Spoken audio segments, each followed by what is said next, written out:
네, 오늘 본문은 우리가 너무나 잘 아는 이스라엘의 출애굽 관련된 내용입니다. 출애굽 과정에서 한 장면인데요. 하나님께서 이제 애굽에 내리신 10가지 재앙 중에서 다섯 번째 재앙에 관한 이야기입니다. 오늘 본문을 통해서 간단하게 몇 가지만 이렇게 좀 나누면 좋겠습니다. 예, 편하게 나누면 좋겠습니다. 네, 첫 번째 메시지는 하나님은 성도를 세상으로 구별하시는데 그 목적은 하나님을 섬기기 위해서 우리를 하신다는 것입니다. 오늘 본문 1절에서 보시면 하나님께서 모세에게 말씀하세요. 본문에 보시면 여호와께서 모세에게 이르시되 바로에게 들어가서 그에게 이르라 이렇게 말씀하십니다. 하나님께서 모세에게 나타나셔서 바로에게 가서 전하라고 말씀하세요. 근데 여러분, 당시에 바로가 어떤 사람이죠? 바로가 무슨 옆집 아저씨가 아니고 그 최강대국의 애굽의 왕입니다. 근데 모세는 여러분 어떤 사람이죠? 그때 모세 나이는 80세 할아버지입니다. 아마 지팡이를 짚고 갔을 거예요. 모세는 뭐 이전에 궁전에서 자라기도 하고 살았지만 결국은 애굽에서 그 노예 신분인 이스라엘의 그냥 한 사람입니다. 한 노인이에요. 근데 하나님께서 모세에게 바로에게 가서 그 메시지가 뭐예요? 내 백성을 내보내라. 그러니까 여러분, 정말 속된 말로 씨도 안 먹히는 말을 바로한테 가서 그 말을 전하라고 하는 것입니다. 근데 여러분, 어떻게 모세가 정말 말도 안 되는 이야기를, 먹히지도 않은 그 이야기를 어떻게 바로에게 가서 할 수가 있을까요? 근데 바로보다 이제 더 높으신 창조주 하나님께서 모세에게 나타나셨고 말씀하셨기 때문에 가능한 것이라는 것을 우리가 알 수 있습니다. 출애굽기 3장에 보면 모세가 광야에서 양떼를 칠 때 산에서 한 떨기나무를 보았어요. 전 사실 그게 어떻게 생긴지 잘 모르겠지만 떨기나무를 보았는데 분명히 불이 붙었는데 그 나무가 타지를 않는 겁니다. 뭐 불이 붙으면 타야 되는 거 아닌가요? 근데 불이 붙었는데 가지도 타지 않고 그냥 불만 타오르고 그런 너무 놀라운 모습을 본 거예요. 그리고 하나님께서 모세를 부르시고 말씀하셨습니다. 모세야, 모세야, 나는 내 조상의 하나님이니 아브라함의 하나님, 이삭의 하나님, 야곱의 하나님이니라 말씀하십니다. 너는 바로에게 가서 이스라엘 백성을 애굽 밖으로 내보내라라고 말하라 이렇게 하나님께서 말씀하세요. 근데 여러분, 모세가 그럼에도 불구하고 불에 타지 않는 모습을 보면서도 모세가 여러 번 거절을 했습니다. 못하겠다는 거죠. 근데 그러니까 하나님께서 이제 모세가 믿을 수 있게 여러 가지 놀라운 일들을 해주셨어요. 모세에게 지팡이를 땅에 던져라. 던졌더니 그 지팡이가 뭐가 되었죠, 여러분? 뱀이 되었습니다. 다시 그 뱀의 꼬리를 잡아라 하고 잡으니까 그게 뱀이 어떻게 되었어요? 다시 지팡이. 너무 잘하시네요. 네. 설교를 여기서 끝내도 될 것 같은데요. 네, 너무 잘하십니다. 이게 다시 지팡이가 되었습니다. 하나님께서 왜 이런 일들을 모세 앞에서 행하셨을까요? 4장 5절에 보면 이는 그들의 조상의 하나님, 곧 아브라함의 하나님, 이삭의 하나님, 야곱의 하나님 여호와가 너에게 나타난 줄을 믿게 하려 함이라 라고 말씀하고 있습니다. 하나님께서 막 여러 가지를 보여주셨어요. 이것을 통해서 하나님께서 하나님께서 정말 모세에게 나타나신 것을 먼저 모세가 믿게 하시고, 그리고 이 모세를 통해서 이스라엘 백성들도 하나님께서 모세를 보내셨구나, 그리고 하나님께서 우리 민족에게 찾아오셨구나 라는 사실을 알게 하기 위해서 한마디로 모세를, 또 이스라엘 백성을 이제 구별하시는 그 작업에 하나님이 들어가시는 것입니다. 하나님은 이와 같이 저와 여러분 성도를 세상으로부터 구별하시고, 또 그 구별된 어떤 표나 그게 마음의 은혜가 될 수도 있고, 어떤 그런 구별하신 증거를 우리에게 주신다는 것입니다. 제 개인적인 이야기를 해서 죄송하고 양해를 구하고 싶은데요. 여러분의 그 졸린 눈꺼풀을 제가 올려드려야 되기 때문에 재미있는 이야기가 관련된 생각이 나서 나누고 싶은데요. 오래전의 이야기인데요. 제가 처음에 그 신대원, 총신대 신대원에 들어갔을 때 일입니다. 이제 막 신대원에 들어가서 아마 학기 초인 것 같아요. 도서관에서 공부를 열심히 하는 척을 하고 있었습니다. 근데 그때 전화가 한 통이 왔어요. 근데 제가 신대원에 가기 전에 회사를 다녔었는데요. 그때 아주 정말 친하고 또 저에게 너무나 잘 해주시던 그 이제 부장님에게 연락이 왔습니다. 그러니까 그분은 제가 신대원 간 것을 아시면서도 가끔 저한테 연락을 해서 우리 술 한잔 해야지 이렇게 그 농담으로 이렇게 저한테 연락을 가끔 하시던 분이었는데요. 근데 연락이 온 이유는 그분 어머니가 이제 암 말기로 이제 치료가 안 되고 이제 집에서 이제 그 임종을 기다리고 계신다는 소식을 전해 들었어요. 그래서 그렇구나 하고 이제 전화를 끊었습니다. 근데 잠시 후에 제 마음에 너가 가서 기도해 주라 이 음성이 들리는 거예요. 저는 그런 적이 없었기 때문에 이거 뭐지? 이제 그런 생각이 들었는데 그러니까 그런 적이 처음이었습니다. 근데 이제 지금까지 그때를 포함해서 지금까지 딱 2번 이제 그 하나님의 음성을 들은 적이 있는데요. 근데 직장 생활하시는 우리 집사님들, 장로님들은 아시겠지만 그 상황이 얼마나 말이 안 되고 얼마나 황당한 상황인지 여러분 아실 겁니다. 그분이 뭐 교인도 아니고 교회를 한 번도 가본 적도 아니고 가본 분도 아니고 가족이 다 믿지 않는 분들이에요. 더구나 그 부장님 어머니가 계신 곳은 부산이에요. 저는 이제 서울에서 이제 직장 생활을 했는데요. 그러니까 제가 무슨 목사도 아니고 이제 신대원에 막 들어갔는데 함께 일하던 그 상사 그 어머니 임종을 앞둔 분에게 찾아가서 제가 기도해 드려도 될까요? 이건 말이 안 되는 거 아닙니까? 근데 문제는 물론 그때가 제가 처음이었지만 그 음성이 너무나 명확했기 때문에 그냥 무시할 수는 없었어요. 그래서 하나님께 기도를 했습니다. 하나님, 만약에 정말 이것이 제가 그냥 뭐 잘못 들은 게 아니라 하나님의 정말 음성이라면 오늘 내로, 그때 제가 이제 저녁 시간에 밥을 먹고 이제 도서관에 앉아 있었는데요.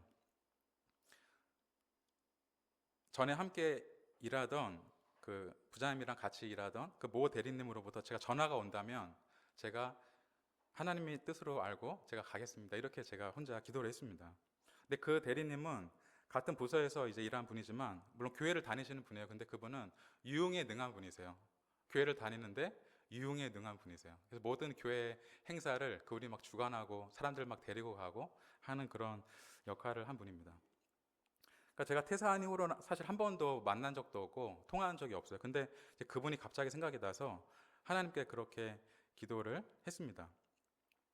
근데 그렇게 기도를 마치고 나서 1시간이 지나서 도서관에 앉아 있는데 그분한테 전화가 온 거예요. 그래서 그 이제 부장님과 함께 며칠이 지나서 이제 부장님께 먼저 연락을 드려서 제가 한번 가서 기도해드려도 될까요? 했더니 부장님이 뭐 알겠다고 하시고 나서 그 좀 시간이 며칠 지나고 나서 이제 연락이 와서 같이 가자고. 그래서 이제 그 부장님과 남자 둘이서 KTX를 타고 멀뚱멀뚱 그 부산에 그분 댁으로 이렇게 갔습니다. 근데 가니까 가족들이 다 거실에 모여 있고 방에 들어가니까 정말 복수가 좀 가까이서 처음 봤어요. 복수가 정말 이렇게 차 계셔가지고 이렇게 구석에 이렇게 이불로 누워 계신 분이 70대, 60대 후반이나 70대 초반 여성분이 계셨는데 정말 이렇게 거의 임종 앞에 계신 것 같았습니다. 근데 제가 정말 그때 어떻게 기도하고 나왔는지 기억이 잘 안 날 정도로 떨리기도 하고 짧게 기도하고 바로 나와서 인사를 드리고 서울로 이제 KTX를 타고 다시 올라왔습니다. 그러니까 지금 생각에는 부산까지 갔는데 좀 오래 기도해 드리고 올 거리라는 생각이 있지만 그때 정말 1분도 안 돼서 들어갔다가 1분도 안 돼서 방에 들어가서 기도하고 바로 이렇게 주행랑을 거의 치다시피 그 서울로 올라온 기억이 있습니다. 그럼 그분이 어떻게 되셨을까요? 하나님께서 살려주셨다면 좋았겠지만 사실 그 며칠 이후에 그분이 돌아가셨다는 소식을 들었습니다. 모르겠어요. 사실 왜 제가 거기에 가게 됐는지 사실 잘 모르겠습니다. 제가 또 그분이 나았다면 제가 어디 기도원에서 현수막을 내걸고 돗자리 깔고 앉아있는 사람이 됐을지 모르겠네요. 근데 아무튼 저는 여전히 사실 그 일은 저에게 격려가 되는 사실 일이었어요. 그러니까 하나님은 이 세상을 살아가는 성도에게 뭐 사람마다 다 다르지만 상황마다 또 다 다르지만 성도가 이 세상에서 구별되어 살아갈 수 있는 그 근거들을 우리에게 주신다고 하는 것입니다. 하나님은 모세를 통해서 궁극적으로 이스라엘 그 많은 백성들에게 이 10가지 재앙의 기적을 통해서 하나님께서 이스라엘을 구별하셨다고 하는 그 표를 그것을 이제 보여주시는 것이에요. 근데 여러분, 하나님께서 왜 애굽의 노예로 400년 동안 살던 이 이스라엘 백성들에게 왜 갑자기 나타나셨을까요? 그리고 왜 이들을 애굽으로부터 나오게 하시는 것일까요? 그 목적은 오늘 본문 1절 후반부에 있는데요. 제가 읽어보겠습니다. 여호와께서 말씀하시기를 내 백성을 보내라. 그들이 나를 섬길 것이니라. 이렇게 말씀하고 있습니다. 그러니까 여러분, 이제 더 이상 이스라엘 그 백성들이 바로 왕을 섬기는 것이 아니라 앞으로는 하나님을 섬기도록 하는 것이 하나님의 목적이었다는 것이에요. 당시 애굽에 있는 이스라엘 백성들은 바로의 지배 아래서 바로가 정한 법과 규칙을 따라 살았습니다. 바로를 위해서 살았어요. 그리고 바로에게 절하고 바로를 높이면서 그를 섬겼어야만 했습니다. 근데 여러분, 이제 하나님을 섬긴다는 것이 무슨 뜻일까요? 애굽에서 그렇게 바로를 섬기던 이스라엘 백성들이 이제 하나님을 섬긴다는 것은 어떤 의미일까요? 그것은 이제 하나님께서 정하신 하나님의 규칙과 말씀을 따라서 살아야 한다는 것이에요. 그리고 하나님을 위해서 모든 일을 해야 된다는 것이고요. 또 하나님을 높이고 하나님을 예배하면서 사는 것, 이것이 바로 하나님을 섬기는 것, 이것을 위해서 하나님께서 이스라엘 백성들에게 찾아오셨다고 하는 것입니다. 여러분, 이와 같이 하나님은 저와 여러분이 하나님을 이와 같이 섬기도록 우리를 세상으로부터 구별해 주셨다는 사실을 우리가 다시 한번 생각하면 좋겠습니다. 이전 교회에서의 일인데요. 교회에 오신 지 별로 안 되신 어르신을 개인적으로 이렇게 찾아가서 뵌 적이 있었습니다. 근데 그분은 오자마자, 연세가 많으신데 오자마자 세례를 받으신 분이셨어요. 원래는 청소년 때 교회를 다니셨던 분입니다. 청소년 때 예수님을 잘 믿고 영접하고 또 잘 믿으셨던 분이에요. 그렇게 이야기를 이제 하셨습니다. 근데 청소년 이후에 이제 교회에 더 이상 나가지 않게 되었어요. 그리고 오히려 청소년 지나고 나서 불교로 이제 가게 되었다는 이야기를 하셨습니다. 되게 독특하시죠? 근데 그런 분이 정말 중간중간에 계시더라고요. 막 불교로 가고 어디로 가고 하시는 분이 계시더라고요. 그리고 나서 이제 몇십 년이 지난 거예요. 70 거의 다 돼가지고 이분이 오신 겁니다. 근데 그 이유가 어떻게 오시게 됐냐면 잠을 자는데 몇 번 혀가 꼬이면서 방언을 하게 됐다는 거예요. 자고 있는데 그냥 혀가 꼬이면서 그 본의 아니게 방언을 하는 경험을 했다는 것입니다. 그래서 그분이 생각했다는 거예요. 아, 하나님께서 나를 다시 부르시는구나. 그러니까 전에 청소년 때 교회를 열심히 다녔었는데 그 하나님이 나를 부르시는구나라고 생각이 되었다는 거예요. 그래서 그 몇 번의 일을 통해서 다시 교회에 나오고 70대가 돼서 뒤늦게라도 세례를 이제 받으셨다는 것이에요. 여러분, 이렇게 하나님은 그 성도분께서 다른 것을 섬기지 않고 하나님께로 돌아와서 하나님을 섬기도록 그분의 삶에 다시 찾아오신 것입니다. 그리고 하나님 자신을 그분에게 나타내신 것이에요. 하나님의 은혜죠. 따라서 사랑하는 여러분, 하나님은 저와 여러분이 다른 것을 섬기기를 원하지 않으신다는 것이에요. 하나님 한 분만을 저와 여러분이 섬기기를 원하신다는 사실을 다시 한번 우리가 기억하면 좋겠습니다. 오늘 본문과 관련해서 두 번째 메시지는 하나님은 우리 안에 있는 모든 우상을 다 무너뜨리심으로 우리를 구별하신다는 것입니다. 하나님께서 애굽에 내리신 10가지 재앙은 하나님의 전능하심을 보여주시는 은혜의 사건이기도 하지만 동시에 하나님께서 애굽에 있는 그 수많은 우상들을 하나하나 무너뜨리시는 사건이기도 했습니다. 그럼 당시에는 이집트의 우상이 아주 많았어요. 처음에 내리신 재앙이 무엇일까요, 여러분? 나일강이 피로 물들게 되는 재앙입니다. 여러분, 나일강은 여러분 아시지만 애굽의 그 풍요를 상징하는 그 장소이고 도구입니다. 그러니까 애굽 사람들은 당시 나일강을 마치 신과 같이 신성한 대상으로 여겼어요. 나일강을 대상으로 제사도 드렸어요. 근데 하나님께서 나일강을 어떻게 하셨어요? 피로 물들게 하셨습니다. 그러니까 더 이상 사람들이 그 나일강으로부터 무엇인가를 기대하지 못하게 하신 거예요. 전에 나일강을 막 기대했는데 이제 그 기대를 다 끊어버리신 겁니다. 두 번째 재앙은 여러분 개구리 재앙이었어요. 애굽에는 풍요의 신 가운데 헷ιτ이라고 하는 여신이 있었습니다. 근데 그 여신의 머리는 개구리 모양이었어요. 그러니까 당시 그 애굽은 개구리를 신성한 동물 가운데 하나로 여겼다는 것입니다. 근데 하나님께서 애굽에서 어떻게 하셨어요? 개구리를 어떻게 하셨어요? 아주 엄청 많게 하셨어요. 막 온 지역에 막 부엌, 방, 화장실 뭐 온데간데 그냥 전체 개구리를 완전히 덮어버리셨어요. 그러니까 여러분 이제 그 애굽인들이 개구리를 생각할 때 존귀하고 아름답고가 아니고 짜증이 나는 거죠. 그러니까 하나님께서 그 이제 두 번째 우상을 그렇게 쳐내신 것입니다. 오늘 본문은 다섯 번째 재앙에 대해서 말하고 있습니다. 가축에 대한 재앙이에요. 여러분 당시에 애굽의 많은 우상의 대상들은 거의 다 가축의 모양입니다. 뿐만 아니라 바로와 애굽 사람들의 소유한 재산 1호가 뭐예요, 여러분?